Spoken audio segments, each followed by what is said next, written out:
Today we're going to take a deeper dive into Little Red and how it got to where it is today.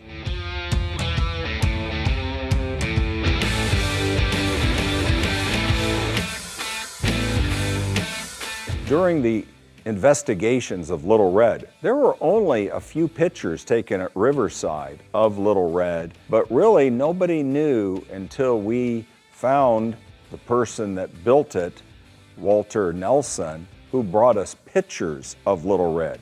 The only known color front photos of Little Red. That's where we really got to see the detail of this one-off molding, which could be seen in the pictures taken at Riverside, which are really the only pictures of it.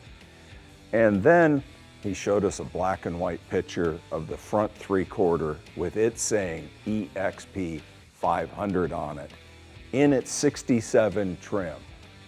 That changed everything.